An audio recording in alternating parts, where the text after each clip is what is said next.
سے میرے بھی 5 استاد ہیں، ڈاکٹر اسرار صاحب، پیر نصیر الدین صاحب، اور اس کے بعد شیخ زبیر علی زئی صاحب، اور ثاقب اکبر صاحب، اور مولانا اسحاق صاحب رحمہم اللہ اجمعین ورضی اللہ عنہم اجمعین وعلیہم السلام۔ اور ایک رائے یہ ہے کہ حضور نے آخری زمانے میں آ کر سارے رفع یدین چھوڑ دیے تھے سوائے یہی جو تکبیر تحریمہ کے وقت ہے۔ اب یہ روایات، اب یہ بحث ہو جائے گی علمی، کس روایت کا کیا مقام ہے، کس کی کیا حیثیت ہے۔ بخاری شریف میں جو روایت ہے وہ یہی ہے رفع یدین کی، جو آپ صحیح کہہ رہے ہیں، لیکن یہ کہ بخاری شریف واحد کتاب تو نہیں ہے اس حدیث کی، مصنف عبد الرزاق ایک کتاب ہے، اور اسی طریقے سے اور اس میں یہ کہ امام مالک کے پیروکار، حالانکہ امام مالک مدینے کے دارالہجرہ کے امام ہیں، وہ رفع یدین نہیں کرتے، امام شافعی کے کرتے ہیں، امام مالک کے نہیں کرتے، امام ابو حنیفہ کے نہیں کرتے۔ تو ان چیزوں میں بہت زیادہ پریشان ہونے کی ضرورت نہیں۔ ناظرین کرام، رفع الیدین پر پہلے 3 بیانات اپلوڈ کیے جا چکے ہیں۔ ان میں صحیح روایات کی روشنی میں یہ ثابت کیا گیا کہ نبی کریم صلی اللہ تعالیٰ علیہ وآلہ وسلم، آپ کے بہت سارے اصحاب اور بہت سے تابعین تکبیر اولیٰ کے علاوہ رفع الیدین نہیں کیا کرتے تھے، اور بالخصوص امام ترمذی رحمہ اللہ کی وہ گواہی پیش کی گئی جو کہ جامع ترمذی میں موجود ہے۔ آپ فرماتے ہیں کہ تھوڑے صحابہ رفع الیدین کیا کرتے تھے اور زیادہ صحابہ رفع الیدین نہیں کیا کرتے تھے۔ اس کے حوالے سے جامع ترمذی اس کی جلد 1 کے اندر یہ موجود ہے، جہاں پہ امام ترمذی رحمہ اللہ رفع الیدین کرنے کی حدیثیں لائیں تو آپ نے فرمایا کہ وَبِهَذَا يَقُولُ بَعْضُ أَهْلِ الْعِلْمِ مِنْ أَصْحَابِ النَّبِيِّ صلی اللہ علیہ وآلہ وسلم، کہ یہی فرماتے ہیں نبی کریم صلی اللہ تعالیٰ علیہ وآلہ وسلم کے بعض اہل علم صحابہ، اور ان کے آگے آپ نے نام بھی گنوائے۔ اور جہاں پہ رفع الیدین نہ کرنے کی حدیث لائے آپ نے فرمایا کہ وَبِهِ يَقُولُ غَيْرُ وَاحِدٍ مِّنْ أَهْلِ الْعِلْمِ مِنْ أَصْحَابِ النَّبِيِّ صلی اللہ تعالیٰ علیہ وآلہ وسلم والتابعین، کہ یہی فرماتے ہیں نبی کریم صلی اللہ تعالیٰ علیہ وآلہ وسلم کے بہت سارے اہل علم صحابہ اور تابعین۔ تو رفع الیدین کرنے کو بعض صحابہ کا موقف کہا اور نہ کرنے کو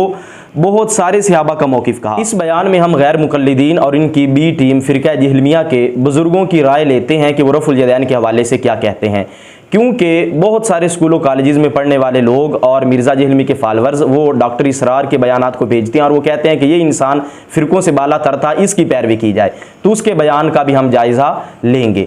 فتاوی نظیریہ اس کی جلد 1 میں وہابیوں کے شیخ الکل لکھتے ہیں کہ علماء حقانی پر پوشیدہ نہیں کہ رکوع میں جاتے وقت اور رکوع سے اٹھتے وقت رفع یدین کرنے میں لڑنا جھگڑنا تعصب سے خالی نہیں، کیونکہ مختلف اوقات میں رفع یدین کرنا اور نہ کرنا دونوں ثابت ہیں اور دونوں طرح کے دلائل موجود ہیں۔ تو وہابیوں کے شیخ الکل کے مطابق رفع الیدین کرنے کے بھی دلائل موجود ہیں اور رفع الیدین نہ کرنے کے دلائل بھی موجود ہیں، جبکہ آج کل کے وہابی کہتے ہیں کہ جو رفع الیدین نہیں کرتا اس کا تو ایمان ہی خراب ہے، جس طرح کہ آپ ملاحظہ کر سکتے ہیں۔ سنت ہے، حدیث میں ہے، لیکن چونکہ چینکے چنانچہ چونکہ میں قادری نقشبندی چشتی رضوی نوری سور وردی بغیر وردی ہوں، لہذا میرے شیخ نے نہیں کی تو میں نہیں کرتا، تو نماز تو دور کی بات ہے، اس کا تو ایمان ہی خراب ہو۔ تو شیخ الکل کے فتویٰ کے مطابق توصیف الرحمان اور آج کے وہابی جو ہیں وہ جاہل بھی ہیں اور متعصب بھی ہیں۔ اسی طرح مرزا جہلمی جو ہے استاد اور بابا، جس کو یہ خود اپنا استاد اور بابا کہتا ہے، ہم اس کے موقف کا بھی جائزہ لیتے ہیں۔ ڈاکٹر اسرار وہ رفع الیدین کے حوالے سے کیا کہتا ہے، اس کو آپ ملاحظہ کر سکتے ہیں۔ آج کی بعض چیزیں ایسی ہیں کہ جن میں معلوم ہوتا ہے کہ حضور کچھ اس میں رد و بدل کرتے رہے،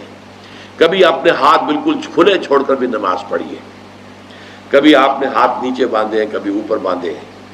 اسی طریقے سے رفع یدین کبھی ایسا بھی ہوا ہے کہ آپ نے وہ کی ہے جیسے کہ اہل حدیث حضرات کرتے ہیں، اور جیسے کہ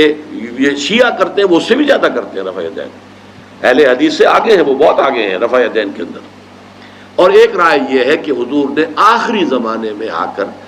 سارے رفع یدین چھوڑ دیے تھے سوائے یہی جو تکبیر تحریمہ کے وقت ہے۔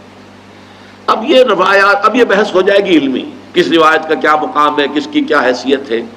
بخاری شریف میں جو روایت ہے وہ یہی ہے رفع یدین کی، جو آپ صحیح کہہ رہے ہیں، لیکن یہ کہ بخاری شریف واحد کتاب تو نہیں ہے اس حدیث کی، مصنف عبد الرزاق ایک کتاب ہے، اور اسی طریقے سے اور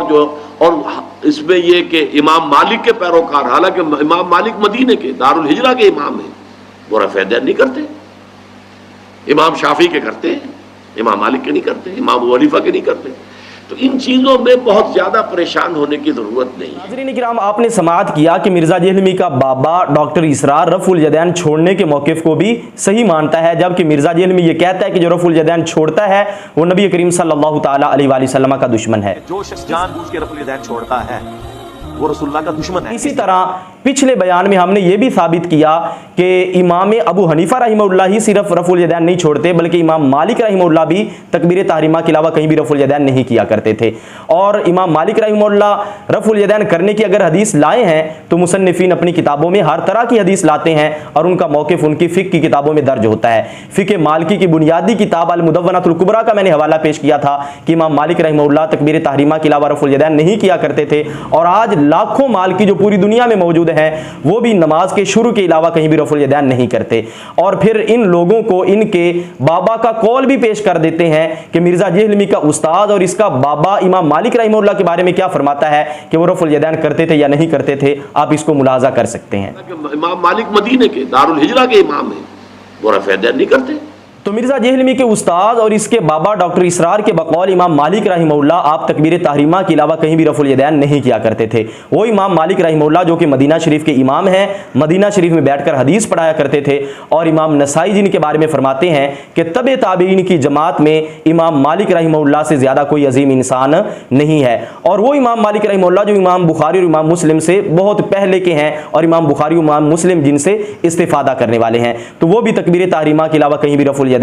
نہیں کیا کرتے تھے. ان دلائل سے یہ واضح ہوا کہ امت کی اکثریت رفع الیدین نہیں کرتی. فقہ کے دیگر اماموں کے مقلدین کی تعداد امام اعظم ابو حنیفہ رحمہ اللہ کے مقلدین کے مقابلہ میں بہت کم بنتی ہے. تو امام اعظم ابو حنیفہ رحمہ اللہ اور ان کے مقلدین جو کہ کروڑوں کی تعداد میں ہیں وہ بھی رفع الیدین نہیں کرتے. اور اس کے علاوہ امام مالک رحمہ اللہ اور ان کے لاکھوں مقلدین وہ بھی تکبیر تحریمہ کے علاوہ نماز میں کہیں بھی رفع الیدین نہیں کرتے. اور یہ جو لوگ آج کہتے ہیں کہ جو رفع الیدین نہیں کرتا اس کا تو ایمان خراب ہے, وہ نبی کریم صلی اللہ تعالی علیہ وسلم کا دشمن ہے, تو آپ اس صورت میں خوب اندازہ لگا سکتے ہیں کہ فرقہ واریت کو کون پھیلا رہا ہے اور امت کی اکثریت کو کون دشمن رسول علیہ السلام کہہ رہا ہے.